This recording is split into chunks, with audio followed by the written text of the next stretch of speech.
বাংলাদেশে Brazil, Argentina, Germany এদের পতাকা উঠছে।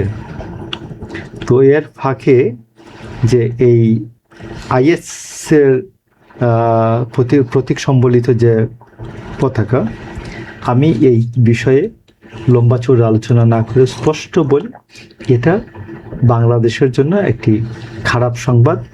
ইটস আনডাউটেডলি টোটালি একটা ইন্টেলিজেন্স ফেইলিউর বলা যায়, যে এতগুলো পতাকা লাগালো এবং কেউ টের পেলেন না, কেউ দেখলেন না। এটা তো হতে পারে না।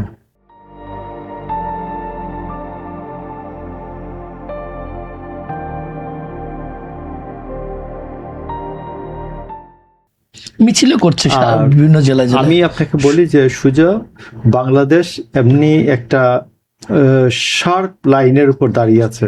বাংলাদেশের রাজনীতি, অর্থনীতি, তারপর বাংলাদেশের কূটনীতি, এখান থেকে কোনো প্রকার বিচ্যুতি হলে বিপদের সম্ভাবনাটা অনেক বেশি।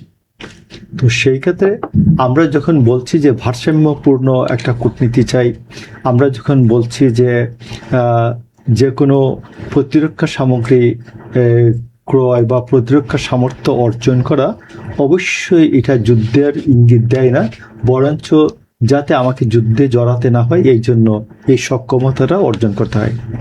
তো সেক্ষেত্রে আমি আরেকটা খোলামেলা বলি, সেটা হচ্ছে যে চায়না এবং ভারতের মধ্যে আমরা একটা ভারসাম্যপূর্ণ কূটনীতি চাই।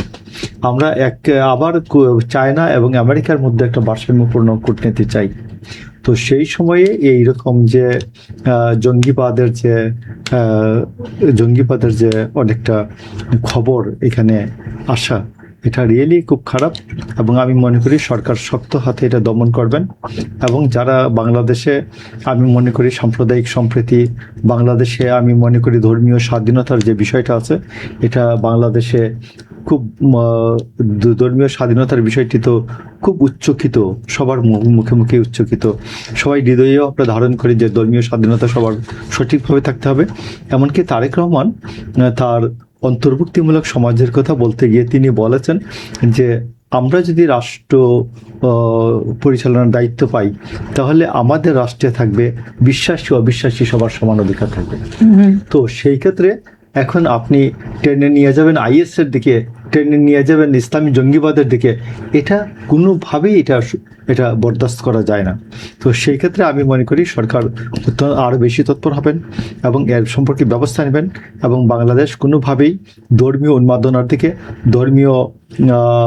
ধর্ম নিরপেক্ষতা অন্য আরেক জিনিস, আমি ধর্মীয় কোনো উন্মাদনার দিকে আমি মনে করি যাবে দেশ, এটা কোনোভাবেই সহ্য করা যায় না।